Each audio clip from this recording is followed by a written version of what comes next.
Welcome to our special FIOS 1 news presentation, Harvest for Hunger.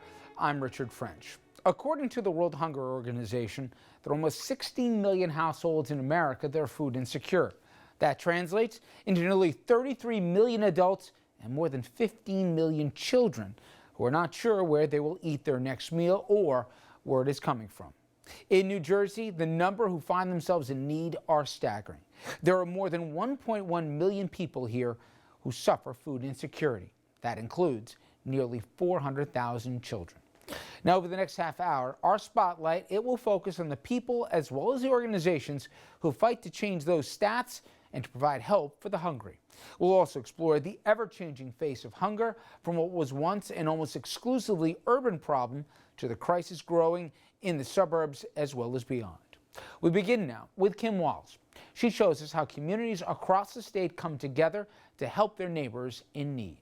I've skipped a meal, but I make sure they don't. Catherine is raising 7 children between the ages of 10 and 18, 3 of whom are her sister's children she's taken in. Times have been tough ever since her divorce 3 years ago, which was followed by a heart attack shortly thereafter.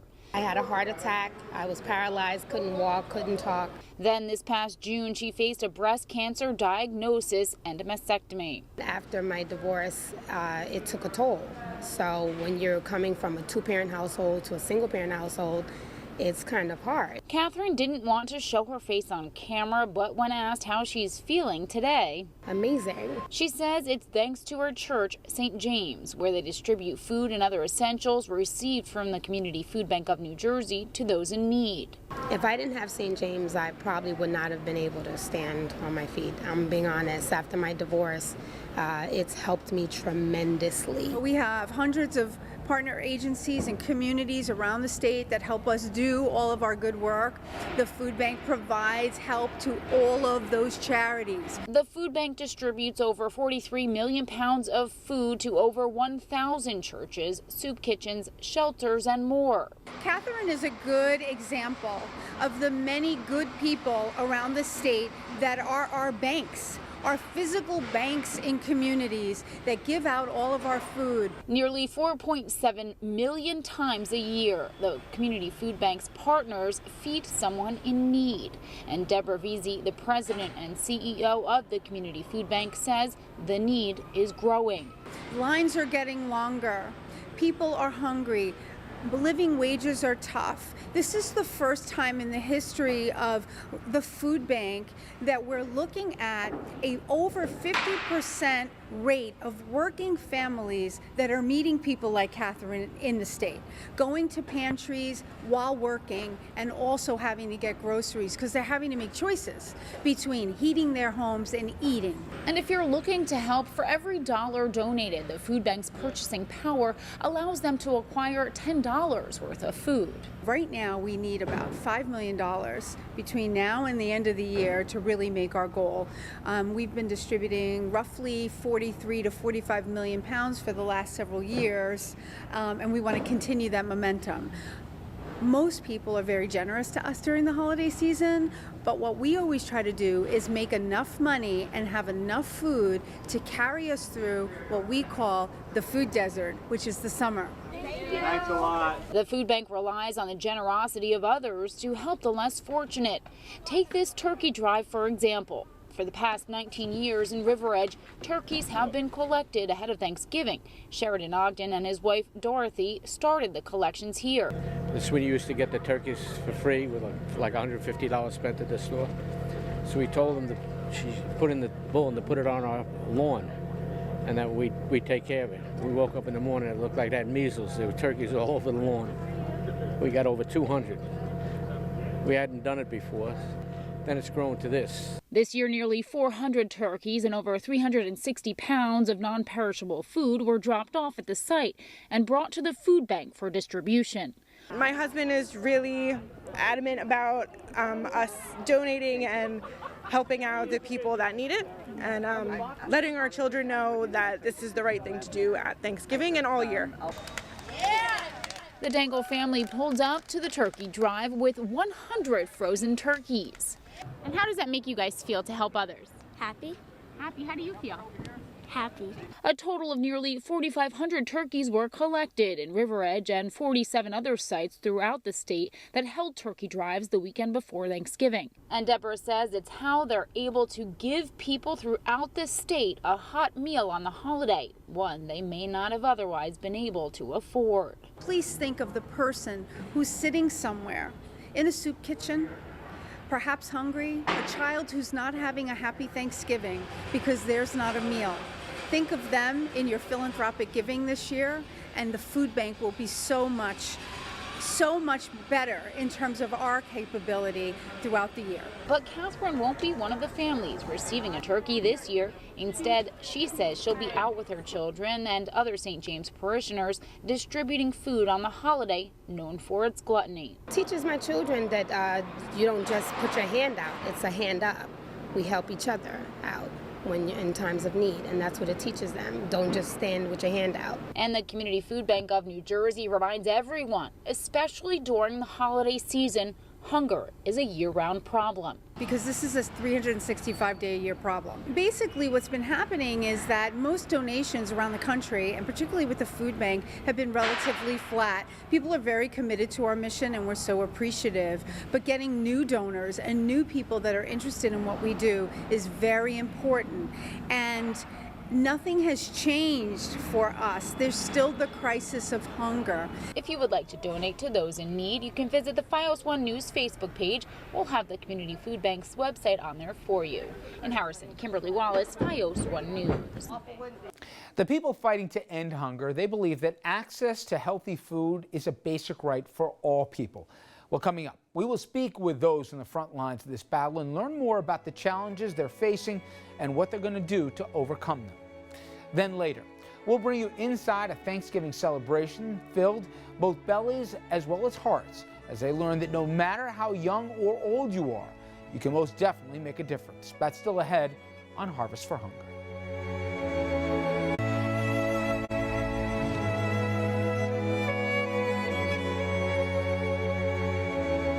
Welcome back. Our guests today envision a food-secure community where all people at all times have access to enough nutritious food to maintain an active and a healthy life. We're going to welcome back to the program Ellen Lynch. She's the president and CEO of the Food Bank for Westchester, and also Carlos Rodriguez, the executive director of the Food Bank of Monmouth and Ocean Counties. Thank you both for joining us. I appreciate it. We've talked about this before, and unfortunately the need just as acute, if not more, and I'll start from your side. Again, you know, the old line that we say is the dream is one day you're put out of business. But with the amount of demand in all different kinds of neighborhoods where it used to start off as lunches for a few days a week, we're seeing a lot of places 7 days a week, breakfast, lunch, and dinner. If they can actually supply that, that's how much the demand is. That hasn't changed, has it? No, the demand hasn't changed. So we're still working at around 20%, so about 200,000 people out of a county less than a million who need help at some time during the month. So it's called at risk of hunger. So at some time of the month they need our help. So that number is holding. So I think it takes a while for improvements in the economy to sort of work their way down to folks who were out of work for a period of time and they're trying to catch up. Even if they are employed now, they've got some debt that they built up while they were unemployed.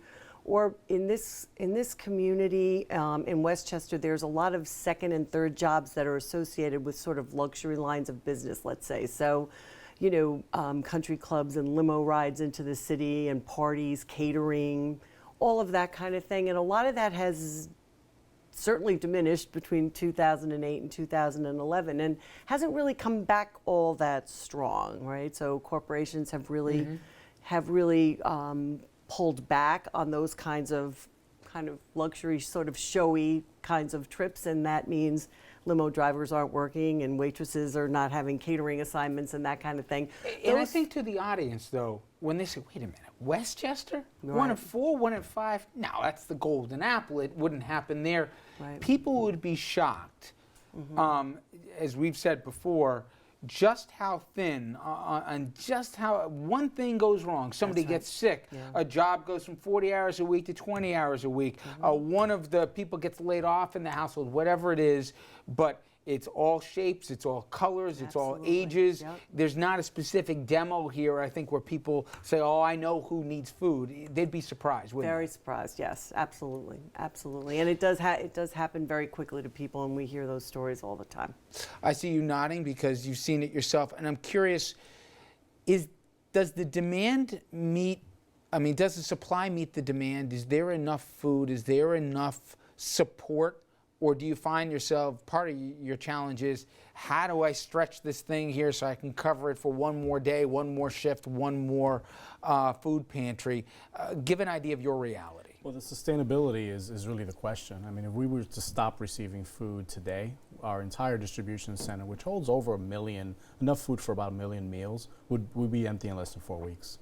So we're still serving well over 135,000 people in two small counties, and one very affluent, Monmouth County. But it's the same reality. Not only did the recession set us back, and we haven't really, New Jersey is far from recovered, and census number confirmed what we were seeing in long lines. But we're also seeing the impact of Sandy. Had a corporate team that came in to volunteer yesterday, and they had just come from helping to rebuild someone's home. And I wish I could report that was the last home they did, but there are many more families waiting to go back home and won't be home for Thanksgiving. Closing out 2016, we're still talking about That's this. it. It's And amazing. then on top of that, we had the collapse of Atlantic City, which creeps right into our southern borders in Ocean County. So you have 3 major economic catastrophes that happen in a relatively short period of time, and people are still struggling to figure out how to get back in these 2 communities. If you look at the broader impact of New Jersey, our economic growth is nowhere compared to the rest of the country. So we're struggling, and sustainability is definitely a challenge. It's harder to see where the next few hundred or million meals are going to come from over the next few years than it was maybe, let's say, 5 years ago when I first started. It's definitely a challenge. You got very little, if any, cushion here to play with. To that end, I gotta imagine, yes, there's necessity, but there's also pride. And when people have to come in, whether it's for the first time or they don't come to the back and they ask for something, but they got to walk through the front door to ask for help. Especially around this holiday season, that's a tough pill to swallow for a lot of people, isn't it? Yeah, it is. And actually, that whole idea is one of the reasons why we're so grateful to people like you who let us come on and talk and sort of demystify the whole thing and allow for people to have that grace to be able to ask for help when they need it and receive the help when they need it. Absolutely. And we find it a lot. Across the board, you find it people who have always worked before, and now all of a sudden they're not. They have no idea. They've never faced this reality before. Seniors who've supported themselves their whole lives and now are faced with those challenges. So yeah, we refer to dignity of distribution as being something that's really, really important to us, so that when people are coming to receive the help, they're feeling okay about it. They're getting to select the food that works for their families as opposed to being given a bag, that the place is welcoming, and that a lot of the times we try to bring other services there so that people can maybe sign up for medical insurance or get blood tested for diabetes or whatever. Bring other teaching in as well. So we're just trying to make it a better process for people. One of the things, at least I try to do here with you guys, is to try and put a human face on this. And as we said, it runs the gamut. Both of you have in your areas wealthy enclaves. So I think people are surprised to hear when they see some of these counties mentioned. But it's not just, I face it, a lot of people at home are saying, oh, well, it's got to be somebody suffering from substance abuse here or is burned through opportunity after opportunity. Not that that means anyone should go hungry, but you even have families. You have children that come through your doors, don't you? It's mostly families and children, and then on the other side of that spectrum, it's seniors who planned for much better retirement that they now have to live with. So that's exactly the truth. I mean, in our community, we're serving about 60% of the families that we're serving. At least one member has a job. Unfortunately, as we mentioned earlier, it's a part-time job. So you went from 2 wage earners to 1 wage earner. In some cases, it went to 2 part-time wage earners, all while at the same time your expenses are fixed, if not growing.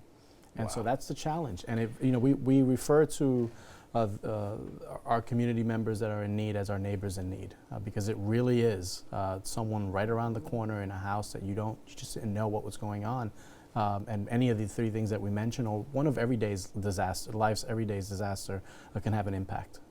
So let's tell people, because I think they're in a giving mood. We are in the season, as they say, how they can help. Talk about how people can help, whether it's through time, whether it's through contributions, financial or non-perishable goods. Give an idea, if they want to help, how and where do they go? Well, we offer quite a number of different services. You can donate your time, your funds, or food. And it's not just to help us feed the lines that we know are growing in our community. You can help us shorten those lines as well.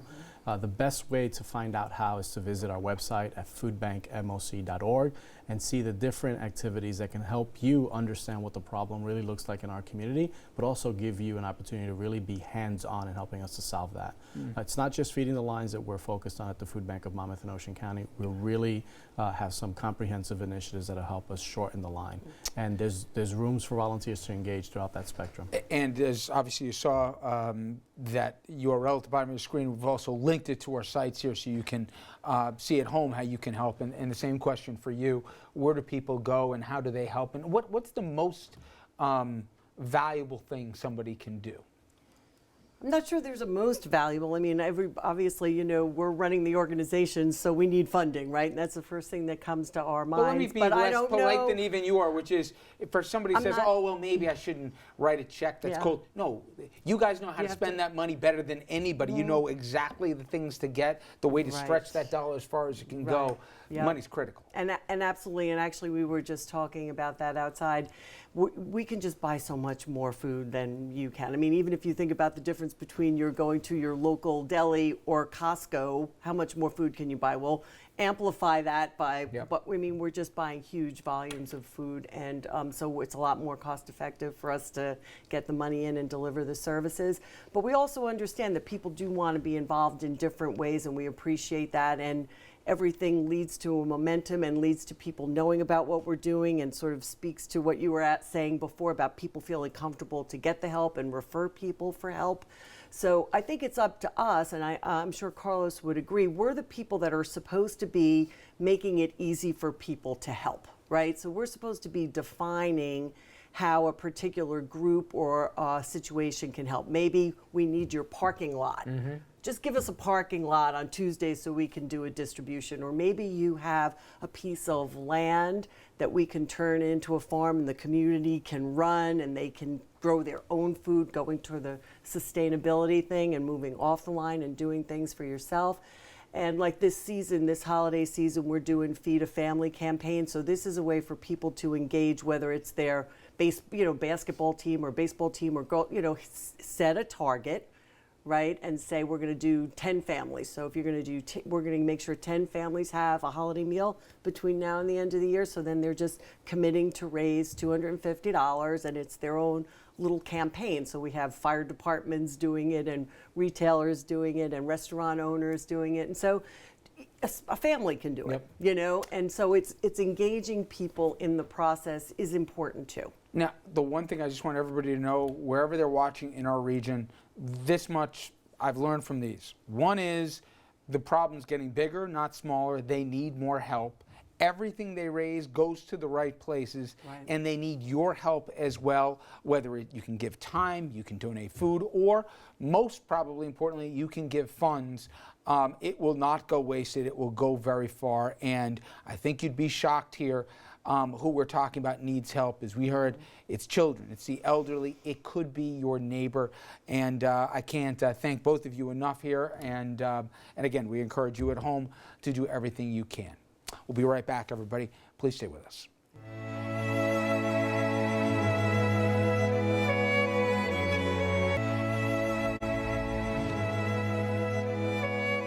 Welcome back to this special holiday presentation, Harvest for Hunger. This year's Thanksgiving celebration at the Camden Street School, it went far beyond the turkey. Dinner was provided to students and their families for the 5th year in a row at the Newark school. Fox 1's Natalie Patterson, she has more. This Thanksgiving celebration filled both tummies and hearts at the Camden Street Elementary School, hosted by the company Market Smith. Thanksgiving is about giving thanks and like showing other people how much you care for them. 10-year-old Anna Garrison and her 7-year-old sister were two of the roughly 150 volunteers who helped make this heartwarming event called Bring Dinner Home possible. The event fed close to 1,000 people who could either take the free meal home or eat together in the school's cafeteria. Come together and just be one in one school, and that's what we do. Camden Street School is the family. It's the best school I ever came to.